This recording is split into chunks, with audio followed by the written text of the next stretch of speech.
Sir, taga saan ka, sir? Taga Malbar po. Bar. Opo. Yan. Pero galing ka pang Binangonan. Galing pang Binangonan Rizal. Layo ah. naman sa isang piyan Ito dati.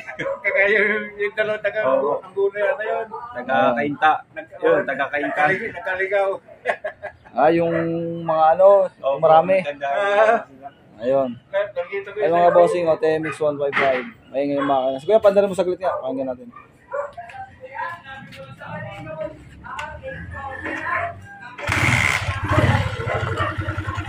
Nariri tapos.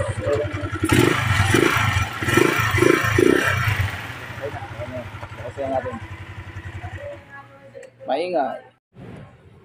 Ayan mga idol, nabaklas ko na yung kay tatay na TMX 155. Napakadami pong sala. Kaya po maingay ang makina, yung kicker na ingay. Kasi po diba inuulit ko sa inyo lagi na pagka itong washer na to ay nakabalintong, iirit ang kicker. Kaya po naiirit ang kicker kasi nakataob to. Yan, kita naman ni kuya, bago ko kalasin, pinaliwanag ko sa kanya kasi nanonood din siya. Alam niya, siya pa nga nagulit na meron niyang tamang lagay nga daw to na nakatihaya at nakataob. Ang problema, kumikis-kis tong washer na to dito sa gear, sa ating ratchet. Kaya umiingay. Dapat ang tamang lagay nito, tanggalin mo kuya. Tanggalin mo yan. I-ano mo. Yan. Pag ganyan, yan oh. Yung kita yung pinakagitna, dapat ganyan ang tamang lagay niyan. Kasi po nakalagay kanina bago ko kalasin ay nakataob. Pag nakataob yan, kumikis-kis siya dito. Yan oh, kita din ni tatay, nakaharap eh. Ang pagkakalas. Ayan. Kaya talagang gustong i-refresh nga, makita kung ano sira, tatama natin yung tama. Kasi mahirap naman maglagay ng sala lang ha, isasala mo pa. Kaya ating binaklas, para po hindi naman natin pagsisira ang ginagawa natin. Ibig sabihin, hindi paninira ng kapwa yan. Ang atin, ituro ang dapat na sala. Wala po akong tinutukoy kung sino. Basta po ang atin ay magawa ng tama at may tama ito. Ano? Tapos yung mga gear po, kulang-kulang yung washer. Ang daming kulang. Kita rin naman ni kuya yan ang kinalas natin. Nakompleto ko na siya. Kagaya nito, kulang. Ang nakalagay sa kanya ito, manipis. Yung galing dito sa ano, sa third gear, yung magkatulad. Kaya tinanggal na natin yan, kumpleto na yung dalawang manipis. Tapos dito kulang din. Tapos dito napalagay kasi yung makapal dito napalagay dito sa starter. Dito sa starter gear natin. Kaya dapat ito ay manipis lang.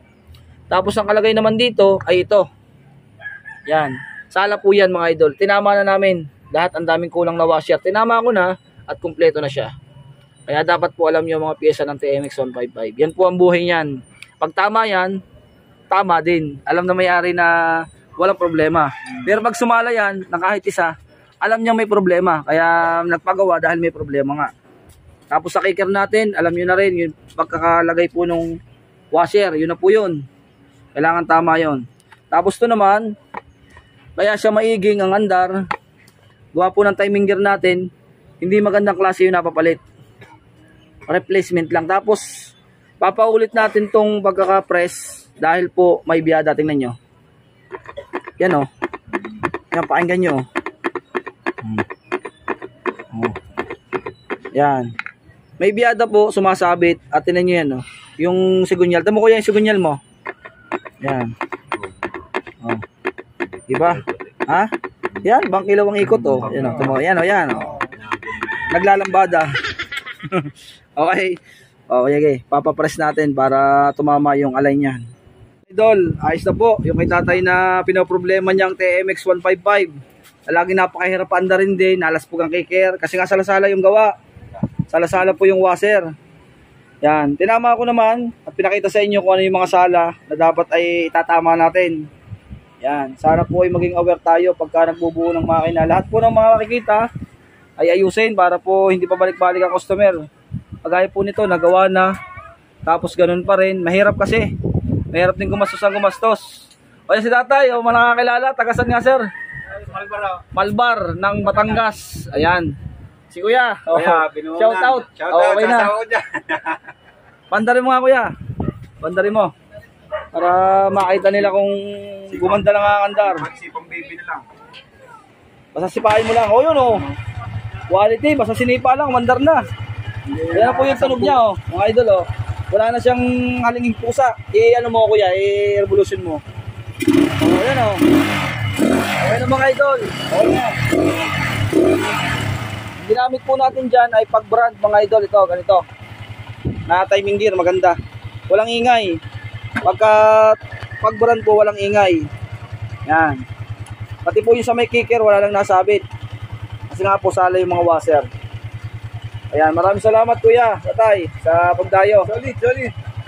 Solid subscribe. Bibigyan ko kayo ng sticker. Oo, makahingi na rin ako. Yan. Yeah! Ayun. Mga taga-Malbar dyan, punta na dito. Okay na. Ang naiwanang sira lang po dito ay clutch housing. Nagkaubusan tayo ng clutch housing na 70.